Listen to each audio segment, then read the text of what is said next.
네, 오늘도 이 새벽을 기억하며 기도의 자리로 나온 여러분 환영하고 축복합니다. 우리의 기도 가운데 하나님이 역사하시기를 함께 소원합니다. 그리고 지금 저녁 때 옆에 보시는 것처럼 새광명 지방의 연합성회가 진행되고 있습니다. 함께 오셔서 은혜 받으시기를 바랍니다. 그리고 내일은 월삭 기도회입니다. 한 달을 기도로 원래 하던 기도지만 한 달을 더 특별히 기도로 시작하는 우리 한빛교회 성도님들 되시기를 바랍니다. 오늘 본문 열왕기서에서는 남유다와 북이스라엘의 왕들이 얽히고 설키면서 나옵니다. 그래서 아무 생각 없이 읽다 보면 이 왕이 남유다 왕인지 북이스라엘 왕인지 헷갈릴 때가 종종 있지만 차근차근 그 하나하나의 면면을 살펴볼 필요가 있습니다. 먼저 오늘 본문 초반에는 북이스라엘의 왕에 대하여 말씀합니다. 그리고 성경은 그때 남유다의 왕이었던 아사랴에 대하여도 짚어줍니다. 므나헴의 아들 부가히야가 사마리아에서 왕이 되었습니다. 그러나 그는 2년밖에 다스리지 못하였습니다. 왜냐하면 그의 장관이었던 베가가 반역하여 그를 죽이고 대신하여 왕이 되었기 때문입니다. 아마 부가히야는 처음에 왕위에 올랐을 때 자신이 겨우 2년밖에 왕을 하지 못하고 죽게 될 것은 생각하지도 않았을 것입니다. 왜냐하면 왕이었기 때문에 자신을 위협하는 위험에 대하여 크게 생각해 보지 않았을 것이기 때문입니다. 그리고 먼저 앞선 본문 19절에서는 이렇게 말씀합니다. 열왕기하 15장 19절입니다. 아수르 왕 불이 와서 그 땅을 치려 하매 므나헴이 은 1000달란트를 불에게 주어서 그로 자기를 도와주게 함으로 나라를 자기 손에 굳게 세우고자 하여. 부가히야의 아버지 므나헴은 아수르에 은 1000달란트를 주어 자신을 돕게 하였습니다. 그렇게 하면 이 나라가 자기 손에 굳게 세워질 것이라 믿었습니다. 그래서 그는 부자들의 은을 빼앗아 아수르에게 주어서 그 힘으로 자신을 지켰습니다. 아마 부가히야도 아버지와 크게 다를 것이 없었을 것입니다. 자신의 권력을 지키기 위해서라면 다른 사람의 것을 빼앗는 것도, 그리고 자기가 아닌 다른 백성들이 고난받는 것도 전혀 개의치 않았을 것입니다. 그때에 그의 장관이었던 베가가 반역한 것입니다. 여러분, 왕이 장관으로 세웠습니다. 우리 현대 오늘처럼 민주적으로 사람들을 세우는 때가 아니었음을 생각해 본다면 이 장관은 왕이 얼마나 신뢰하였던, 믿었던 존재였겠습니까?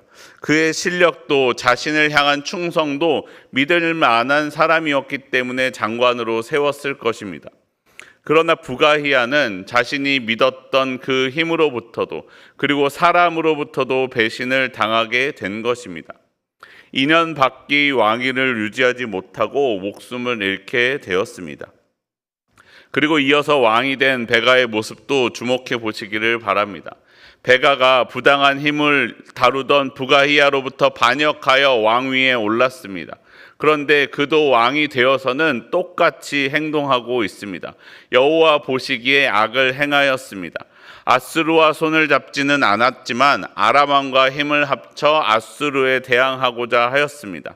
이번에는 아수르가 아닌 아람 왕을 믿고 있었던 것이죠. 그 결과 백성들의 다수는 아수르로 잡혀가고 사마리아 지역을 제외한 많은 지역을 빼앗겼습니다.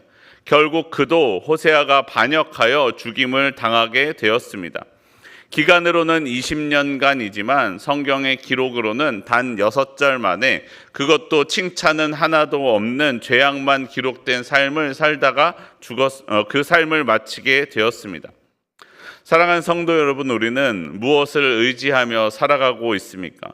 내가 많은 돈과 많은 시간을 바친 것이 나를 지켜줄 것이다, 나를 도와줄 것이라 생각하십니까?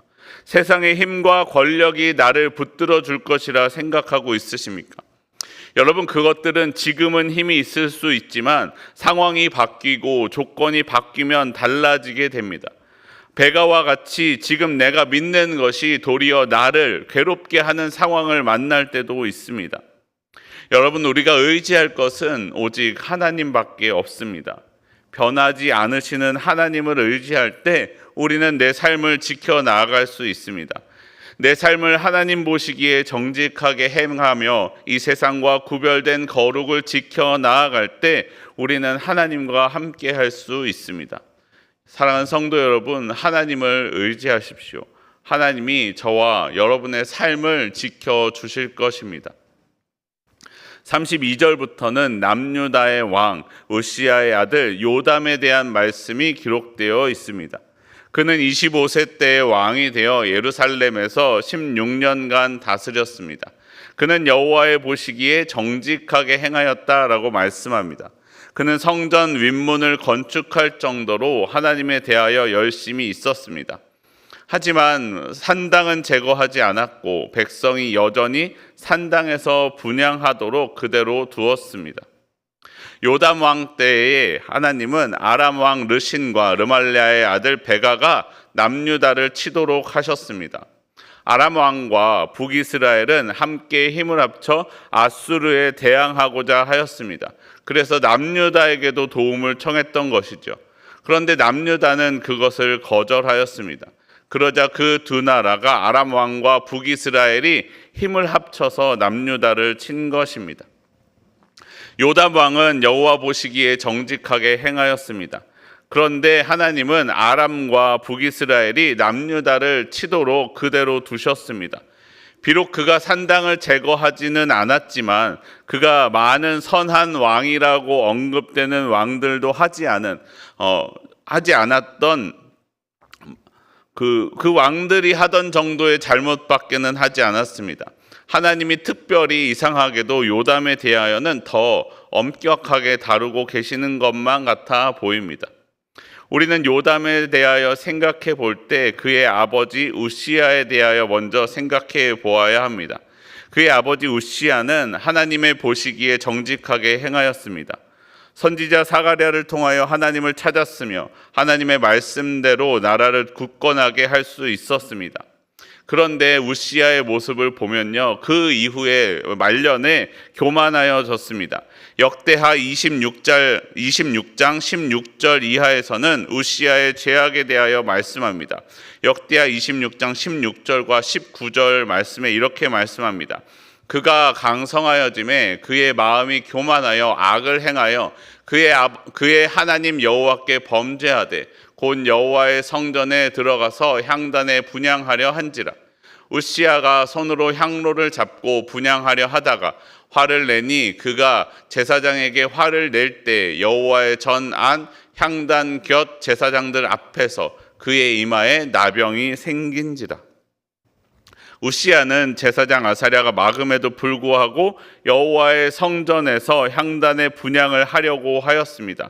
결국 그는 그의 이마에 나병이 생겼고 그로 인해 죽게 되었습니다. 그리고 이후에 그 아들이었던 요담은 성전에 들어가기도 두려워하였습니다. 역대하 27장 2절 말씀입니다. 요담이 그의 아버지 우시야의 모든 행위대로 여호와 보시기에 정직하게 행하였으나 여호와의 성전에는 들어가지 아니하였고 백성은 여전히 부패하였더라. 왕은 하나님 앞에 정직하게 행하였으나 산당은 제거하지 않았습니다. 그리고 성전에는 들어가지 않았습니다. 성전에 들어가는 것을 두려워하였습니다. 그때의 백성들은 여전히 부패해 있었던 것입니다. 여러분, 그때에 하나님께서 아람 왕 르신과 북이스라엘의 베가를 보내어 남유다를 치게 하셨던 것입니다. 그리고 그 결과에 대하여 역대하는 이렇게 증언합니다. 역대하 27장 5절과 6절 말씀입니다. 암몬 자손의 왕과 더불어 싸워 그들을 이겼더니 그 해에 암몬 자손이 은 100달란트와 밀 10,000고르와 보리 10,000고르를 바쳤고 제2년과 제3년에도 암몬 자손이 그와 같이 바쳤더라. 요담이 그의 하나님 여호와 앞에서 바른 길을 걸었으므로 점점 강하여졌더라. 아멘. 아람 왕과 북이스라엘의 공격은 남유다에게는 분명히 위협적인 일이었지만 하나님은 그것들을 허락하셨습니다. 그리고 하나님 앞에 정직하게 행하였던 요람이 승리하게 하셨습니다. 그리고 그의 삶이 여전히 하나님 앞에 올바르게 그리고 강건하게 그 남유다가 지켜지고 있었음을 말씀합니다. 여러분, 요담에게 하나님은 두려움의 대상이었습니다. 아버지를 죽게 하셨던 분이셨습니다. 요담의 신앙은 두려움으로 지켜졌던 신앙이었을지도 모릅니다. 하지만 이 역사하심 이후에 요담은 자신과 남유다를 지키고 계시는 하나님을 만날 수 있었습니다. 사랑하는 성도 여러분, 내가 정직하게 잘 사는 것 같아도, 나는 믿음으로 잘 사는 것 같아도 때때로 내 삶에 하나님이 나를 치실 때를 만나게 됩니다. 삶의 어려움을 만날 때가 있습니다. 왜 하나님은 내게 어려움을 허락하시는지 이해가 되지 않을 때가 있습니다. 여러분, 그것은요, 하나님이 나를 힘들게 하려고 주시는 것이 아니라 나와 하나님과의 관계를 더욱 굳건하게 하려고 하신다라는 것을 우리가 믿어야 합니다. 이제까지 내가 머물던 안전한 범주에서 만날 수 없었던 그 하나님을 더욱 풍성하게 만나게 하시기 위함입니다. 그리고 나와 하나님과의 관계가 더욱 깊어지게 하기 위함입니다. 삶의 고난 가운데 있는 여러분은 아무 일도 없던 사람보다 강합니다. 그리고 아무런 문제 없이 하나님을 의지하지 않고 기도하지 않는 사람보다 하나님과 더욱더 가까워질 수 있습니다. 사랑하는 성도 여러분, 우리의 환난 가운데 내 삶에 살아 역사하시는 하나님을 만나는 저와 여러분의 삶이 되기를 소원합니다. 내 삶 가운데 하나님께서 역사하사 삶의 어려움을 통하여도 하나님과 더욱더 깊어지고 하나님의 말씀대로 살아갈 때에 내 삶이 온전하게 지켜지는 저와 여러분의 삶이 되기를 소원합니다. 우리 함께 기도하겠습니다. 나를 사랑하시는 하나님, 나를 사랑하심에도 내 삶의 어려움을 허락하심에 감사합니다. 이 삶의 어려움이 나를 흔들어 무너뜨리는 것이 아니라 하나님과 더욱더 깊어지고 나를 더 굳건하게 믿음으로 세우고자 하시는 하나님의 뜻을 내가 믿으며 이 삶 가운데 견디어 나아가게 하여 주시옵소서. 아버지 하나님, 세상의 것들은 내가 세상의 것들을 의지하였으나 흔들리고 넘어져 내가 주님 앞에 다시 나아옵니다. 주여, 나를 붙들어 주시고 변하지 않는 하나님을 내가 의지함으로 이 세상 가운데 나를 온전히 지켜 나아갈 수 있도록 내 삶에 역사하여 주시옵소서. 오늘 나를 붙들어 주시고 함께 하시는 우리 주 예수 그리스도의 이름으로 기도합니다. 아멘.